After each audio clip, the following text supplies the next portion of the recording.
नमस्कार, जयसिंगपूर नगरी न्यूज मध्ये आपलं सहर्ष स्वागत. पाहूया आजच्या दिवसभरातील काही ठळक घडामोडी. म्हणजे असं म्हणलं तर वावगं ठरणार नाही. आणि मी जयसिंगपूरच्या तमाम नागरिकांना मी प्रथमतः शुभेच्छा आणि त्यांचा आभार मानेन. मी एवढं प्रचंड मताधिक्य मला नगराध्यक्ष म्हणून दिलं आणि माझ्या सर्व नगरसेवकांना निवडून आणण्यामध्ये जे सहकार्य केलं त्यासाठी विशेष करून मी सर्व नागरिकांचं प्रथमतः अभिनंदन करतो. भविष्यामध्ये सुद्धा येणाऱ्या 5 वर्षांमध्ये जयसिंगपूरचा प्रचंड प्रमाणात विकास करून आपण महाराष्ट्रात जयसिंगपूरचं नाव एक नावलौकिकला आणण्याच्या दृष्टिकोनातून प्रयत्न करू. सन्माननीय एकनाथ शिंदे साहेब असतील, सन्माननीय राजन पाटील यड्रावकर साहेब असतील, सन्माननीय पालकमंत्री आंबेडकर साहेब असतील किंवा हसन मुश्रीफ साहेब असतील, यांच्या माध्यमातून प्रचंड प्रमाणात विकास करण्याच्या दृष्टिकोनातून आपण प्रयत्न करणार. विरोधकांनी नगराध्यक्ष पद मिळवण्यासाठी मोठी ताकद लावली होती, याबद्दल तुमचं काय मत? मला हेच कळत नाही की ताकद लावली होती म्हणजे मला काय कळलं नाही. म्हणजे उचलायचं होतं का काय?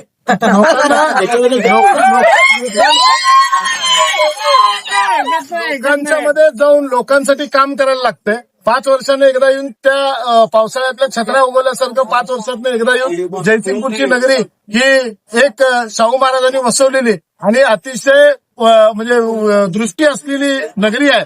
आणि या नगरीमध्ये थोड्या वेळासाठी येणारे पाहुणे कोण आहेत ते नगरीला प्रचंड माहिती आहे. आणि त्याच पद्धतीने त्यांना एकदा फसले होते म्हणून काय प्रत्येक वेळी फसणार नाही. आणि त्याचं आज उत्तर या 5 वर्षाच्या इलेक्शन नंतर निश्चितपणे लोकांनी निवडणुकीच्या प्रचाराने 10 वर्षामध्ये ठेवली आहे. त्याच्या अगोदरचा काळ वेगळा होता, पण त्याच्यानंतरच्या या 10 वर्ष काळामध्ये नेहमी त्यांना पराभव सहन करायला लागतोय. आणि त्यांनी आम्हाला 2019 झाली, 2024 झाली आणि आता 2025 झाली. ह्याच्याबद्दल निवडण्याबद्दल त्यांनी आता बोलायचं बंद करावं असं माझे प्रामाणिकपणे.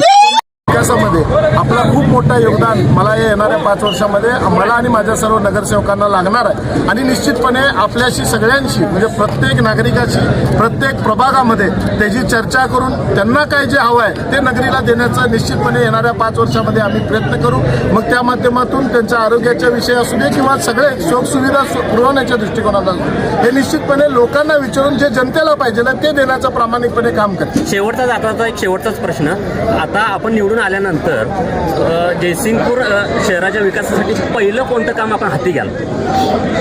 खूपशी कामं आहेत. पहिले रोडचं आपल्याला चांगल्या पद्धतीने रस्ते डेव्हलप करायचे आहेत. आणि लोकांना एवढा प्रचंड प्रमाणात विश्वास होता की विरोधकांनी रस्त्याचा खूप मोठा विषय करायचा प्रयत्न केला, पण निश्चितपणे लोकांनीच त्यांना उत्तर दिले की अंडरग्राऊंड आणि हे सगळे पाईपलाईनचे काम चालू आहेत. आणि निश्चितपणे यड्रावकर साहेबांच्या माध्यमातून आता परवाच ज्यावेळी इलेक्शन झाल्यानंतर मतदान झाल्यानंतर मागच्या अधिवेशनमध्ये सन्माननीय आमचे उपमुख्यमंत्री एकनाथ शिंदे साहेबांनी 25 कोटी रुपये हे फक्त जयसिंगपूरच्या रोडसाठी दिलेले आहेत. आणि आपल्याकडे दोन्ही टेंडरमधले जवळजवळ 27 कोटी असे जवळजवळ 55 कोटी रुपये नुसतं रस्त्यांसाठी आहेत. त्यामुळं उद्यापासून आज आचारसंहिता संपल्यानंतर उद्यापासून सगळ्या रोडची कामं पहिला चालू होतील.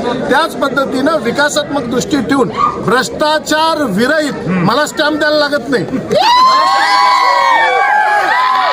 यड्रावकरांचा शब्दच स्टॅम्पच्या पेक्षा चांगल्या पद्धतीनं मानला जातो या गावात. त्या गावानं सुद्धा दाखवून दिले. आणि भविष्यामध्ये या 5 वर्षामध्ये भ्रष्टाचार विरहित चांगल्या पद्धतीनं सुशासन करण्याचा प्रयत्न निश्चितपणे करू. आमच्या जयसिंगपूर नगरी न्यूज चॅनलला लाईक करा, सबस्क्राईब करा आणि हो, स्क्रीनवर दिसत असलेला व्हॉट्सअप नंबर तुमच्या मोबाईलमध्ये ऍड करा. पाहत रहा जयसिंगपूर नगरी न्यूज चॅनल.